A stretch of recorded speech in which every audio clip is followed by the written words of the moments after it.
Babe, I'm working. Babe, I'm working. I've missed you now. I've been away all day. Babe, I'm working. Babe. I still Babe, have... stop it. Sorry, babe.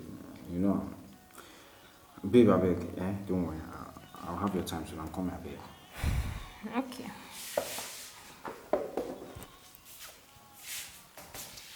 Ten hours later. I'm fine. I serve a living God, oh, even the devil knows. Sin are true, oh. I serve a living God, oh, everybody knows. Say now you the reign, Jehovah, now you the reign, no. Jehovah, now you the reign, no. Jehovah, now you the reign, no. Jehovah, now you the reign, no.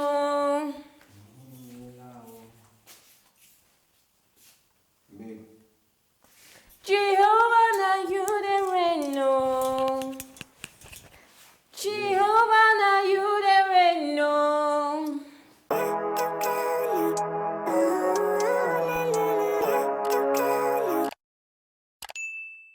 Hey guys, welcome back to our channel.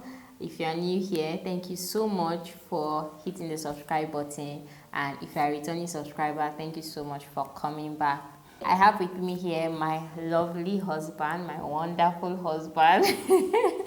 So from that little playlet or whatever that you just saw, we are going to be talking about some principles, some guidelines that we use to resolve conflicts in our relationship. Now, of course, we're not perfect. We're not saying that we get it 100% of the time, but I believe that just having in mind these principles, it helps you to know when you are stepping out of a boundary that you have set for yourself, and it just serves as a guide, okay, anytime conflict arises. So let's head right into the video. Oh, babe, do you want to say hello to the viewers? Hey guys, it's nice to be back here again. It's been a while. I feel like it hasn't been my turn to be here featured for a while. Yeah, it's great to be back in front of the camera. Is it the front or the back of the camera? The front. It's good to be back. It's good to be back. It's good to be front. It's good to be back in front of the camera. Okay, so we wrote down the points on our phone, which we are going to be consulting. That's what I was looking for, which we are going to be consulting. Okay, so all right, so what's the first tip? Okay, point number 1 says, if you are upset, don't keep it in, don't keep quiet, speak out, make it known, talk about it. Yeah, like you saw in the little drama that we acted. Okay, I was upset because I felt like he wasn't responding to my playing and stuff. I wasn't giving him the attention I needed, and instead of bringing it up with him, I was busy singing and giving him attitude while he was like clueless or something, or you know, probably I've forgotten about it, that yes. I snapped at you earlier on. And you know, she sings when she's upset. I don't know if other people do that. And me, if you are singing, it means you are happy. So I was helping her to do party. And he's talking, I realized that not like real life I do sing, even though I don't sing in a malicious manner, but I sing. I just feel like singing helps me express my feelings or my emotions. Yeah, it just makes me feel like, oh, you're happy. So don't keep it in, because the problem about holding it in is that it's going to like restrict you from engaging the other person fully. You get, and you'll be harboring that pain. And if you keep on allowing it to build up without you actually expressing yourself, one day you just burst. And it can also warp your perception of your partner. Okay, let's say for example now, just because of from the drama, let's say he didn't give me attention, then I'll hold it in my mind, or this person doesn't love me. Do you understand? And so I'll start seeing him from, instead of talking about it, I'll start seeing him from that perception. And then I'll start saying, oh, my husband doesn't love me, my husband doesn't care about me. Do you understand? And so even when another thing similar like that should happen, and I still don't bring it up, that incident will further concrete that conception I've created in my mind that, oh, he doesn't care about me, he doesn't love me, he doesn't want to spend time with me. Do you understand? So that's why it's important that especially when you know that it's not something you can overlook, the moment it happens, talk about it with the person so that they will help you to clarify. Okay, and even if that was the case, they will apologize, and then you can tell them what to do better next time if a situation like that should come up. Yeah, and then another reason why it's very important for you to like speak up when you're upset is because many times the person may not even know that they've offended you, that you're upset, you know, and they are not psychic. They no be winchy. You know, they can't tell what you're thinking or feeling. Yeah. You know, so you can go a long time waiting for them to apologize for upsetting you, and they can go just as long being clueless, you know, not knowing that you are offended, they've offended you, or that they're the reason for your offense. Yes. And then another reason is you shouldn't let it linger when you're upset, you know, because you can like actually forget, you know. Sometimes we get annoyed because of tiny things, you know, so you can forget why you were annoyed in the first place. But like if that thing really hit home, you know, really hurt you, really annoyed you, and you can't remember why you were annoyed in the first place, like going forward, you know, it hasn't been resolved, so there'll still be like that annoyance there, and it will like keep coming up as an issue. You know, you find yourself easily being irritated. You know, the person does something that's too small to you actually get annoyed at on a normal day, but you find yourself just being easily irritated, you know. And especially when it comes to that same subject area, you know, even though you may not remember or be aware of it, but you know, so try to always address anything that actually has a hold on your heart immediately, you know, like if you're upset, speak about it. Yeah. So point number 2. Point number 2 says, when you are venting, when you are speaking about why you're upset, how the person upsets you, don't use accusatory tones, don't use accusatory language. What we mean by accusatory is don't accuse them. Don't say, you did this, you did that to me. That's why I feel like this. You know, a better way that you can put it is say, this thing that you did made me feel like this, you know. When you did this, it made me feel this way. You know, and that's why I'm upset. That gives the person a chance to clarify and say, oh, I'm sorry that's how I made you feel, or this thing I did made you feel. That is not what I meant. I did not intend for that. What I was actually trying to do or communicate was this. You know, and sometimes that may just be all that you need, just that clarity and clarification to show that was not actually their intent. Right? So sometimes you need to leave room for that. Because when you approach the person with, oh, you did this, and you're accusing them, you make them defensive, and it will shift the focus from your feelings and your emotions. Do you understand? It will not shift the focus of trying to prove who is right and who is wrong, who did what, and do you understand? So they'll get defensive. So you want to address the situation in a manner that makes them know that, okay, it is about you and your feelings. Do you understand? To make them realize that, okay, it's because they care about you. Do you understand? And not about, oh, you did this, you did not do this. No. Point number 3 is acknowledge every person's feeling of upsetness as valid. So that means no matter how tiny it seems to you, like, is that why you're upset? No, you don't do that. If this person says this thing made them upset, no matter how tiny or flimsy that thing is, then it's valid for them. And you have to approach and address it like that. You know, you have to take it like that, like, oh, I'm sorry about that. I'm sorry that this made you feel that way. You know, take it seriously, even if to you that's not really a thing. There's no universal thing that people are supposed to be upset about or they are not supposed to be upset about. So don't say things like no, people like this is something. Do you understand? Like, don't generalize. Everybody's feelings are valid, so don't generalize. If it's important to them, it should be important to you as well. If it matters to them, then the feeling is valid. Yes, exactly. The feeling is valid. It doesn't matter what happened. I like the way you put it. Yeah. So, next point.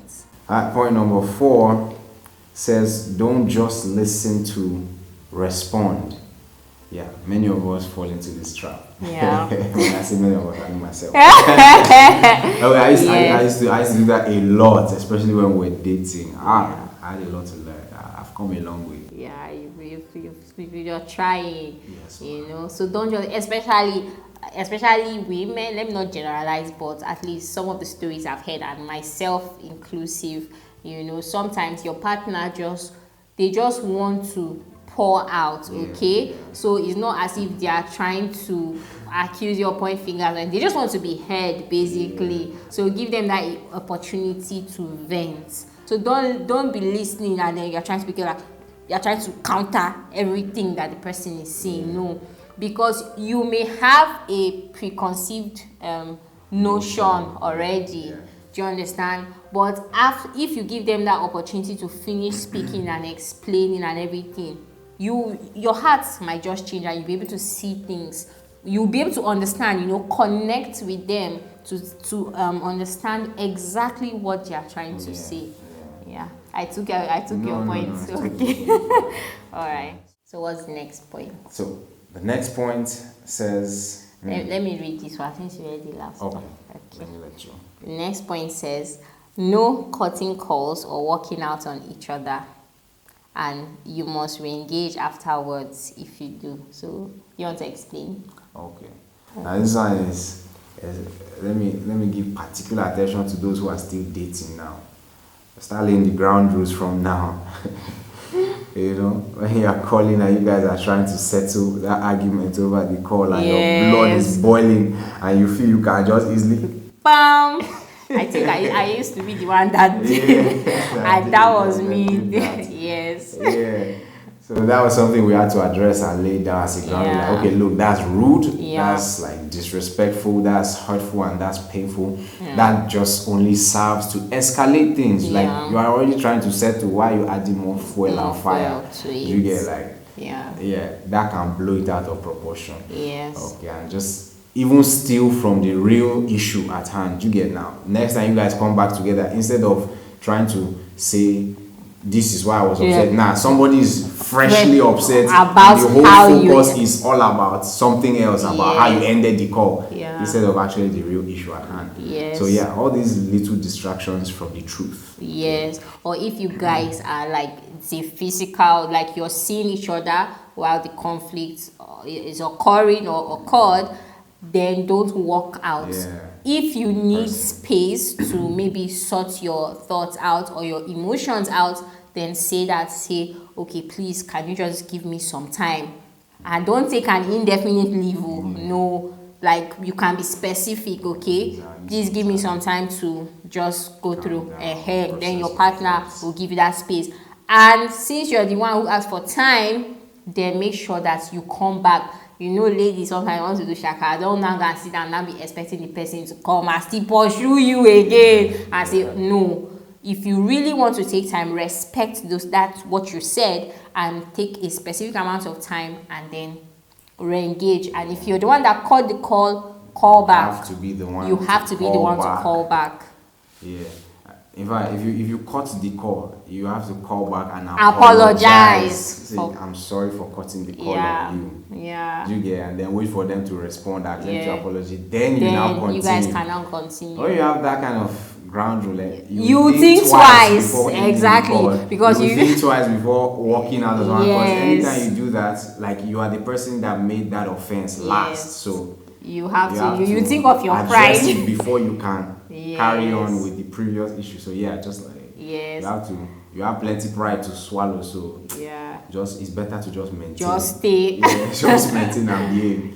So Yeah. Which I think this also leads to the next point. I want to say about the no leaving the house. I think it flows into the next point, which says, yeah, this one is for the married people though. yes, no leaving the house. Okay. Yes, so for no reason. Like, yes, they are not allowed to be. You are not. You can go to another space, another corner. Do you understand? But don't walk out of the house and go somewhere, and then your wife or your husband is like, "What you went? No, no, no," because that is sort of like a punishment, and it just makes things feel a whole lot worse. Yeah, you're creating distance. Yeah, exactly. You're creating distance, and distance is a terrible thing to have when you guys are not on good grounds, because different. That is a window exactly. for just about anything evil, wrong to happen. Exactly. That is the devil's 15 seconds of opportunity. Exactly.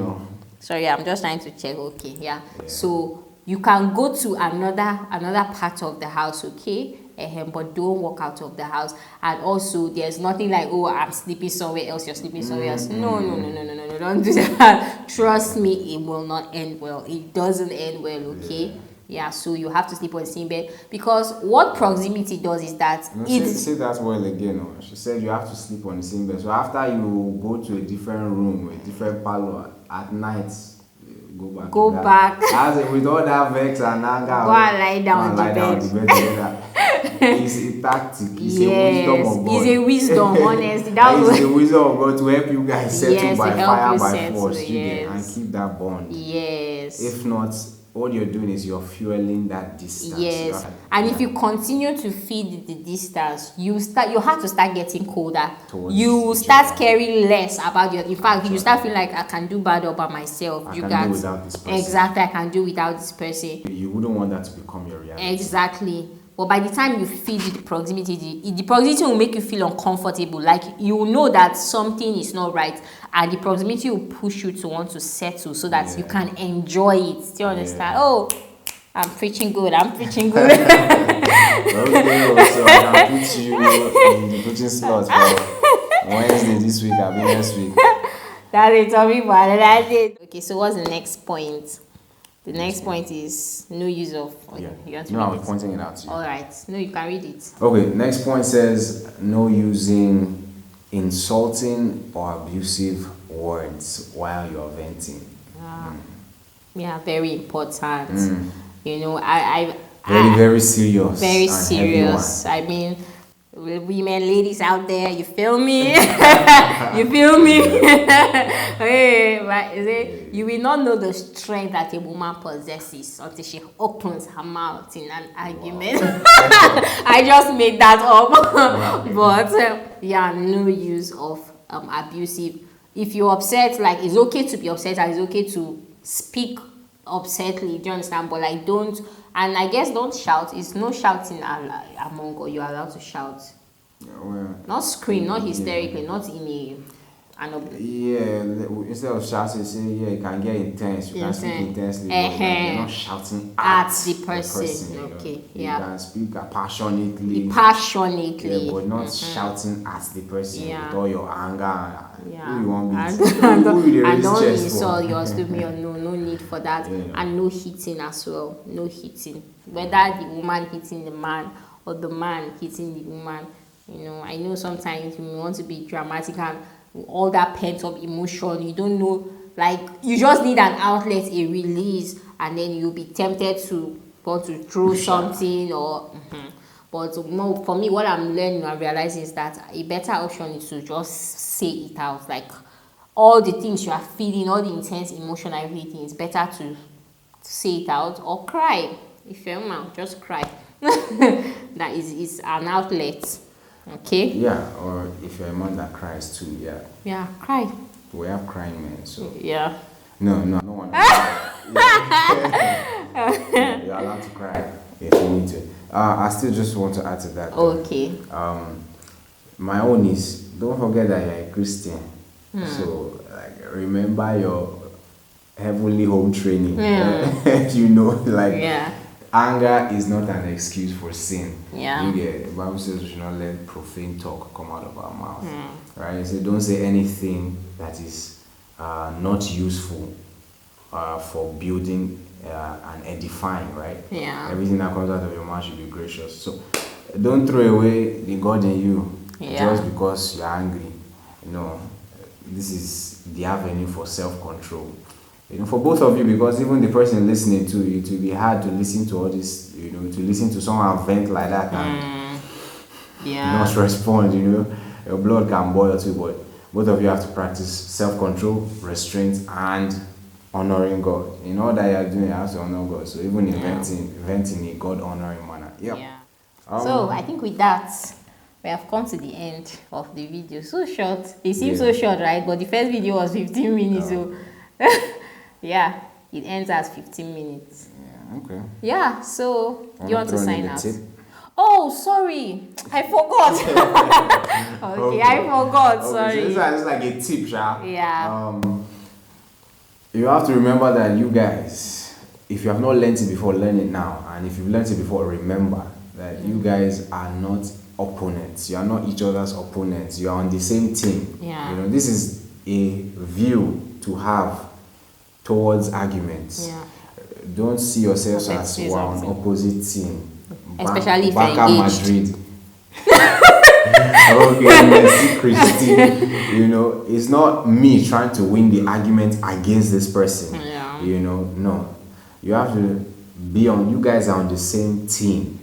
You guys are each other's friends, best friends, lovers. You guys care about each other. So what you're actually doing is just trying to together overcome that misunderstanding. Yeah. So the opponent is the misunderstanding. Yeah. How do you overcome it? By seeking to understand each other better. Yes, that's what I wanted to say. You listen to each other. Yeah. You seek to understand. Yeah. That's the goal. The goal is to understand each other better, to understand what this person is trying to communicate. Yes, not to win points or anything. No, you're not trying to win the argument. You're not trying to make a point. You're trying to just understand and give that person that privilege to be understood, to receive that satisfaction that I've been received, I've been understood, I've been heard, I've been listened to. Yeah. That's very comforting. That's called closure, right? Or something like that. Yeah. But also it will help you, especially when the person, if one of you doesn't know how to communicate very well, fluently, their ideas, people that struggle with communicating their emotions. Sometimes they don't hit it on the head, what they're trying to communicate. If you have that mindset, it will help you to focus on what they are communicating, rather than on their misyans, their miscommunications. Sometimes you be carried away with trying to correct what they're saying. No, that's not correct. That's not true. That's not what I said. You get that shouldn't be your mindset to correct. Your mindset should be to get the essence of what they're trying to say. And once you see that, forget every other thing. Hold on to what they say. Respond to that. You've come a long way. Yeah. You have learned. It's so good to hear you say that. It's part of the mentor. So, I think these are the points. This is what we have for you today. Yeah. We hope you. Or do you have your? I hope that you guys have learned from this. I hope you've greatly benefited and happy argument settling. And subscribe to our channel. Definitely subscribe. Yes, hit the like button. Very, very important. Comment and share. Yes. To families and friends and relatives. Yes. Your church members, your WhatsApp group, your alumnus, or join secondary school, primary school, university, masters. If you have 10 years reunion group. 20 years reunion group. Spread the news. Spread it. You are saving somebody's relationship. Very true. Somebody is going to fast. They will not break that fast. What are you saying? They're not going to breakfast. Wow. Okay. Wow. It's better to fast because food for the belly and belly for the food, but they shall please rate our acting in the comments section. He came up with the script. And P-I-E. Yes. If you guys are seeing this, please consider us for your upcoming movie. Consider us for your upcoming movie. I mean, we are willing to come to your current location just to film a project. At least I am. We are. Okay. Thank you so much, guys. All right. See you on the next episode. Bye. Bye, guys. Bloopers. Jehovah, now you never know. I give you my What are you saying? Masa carrying this song.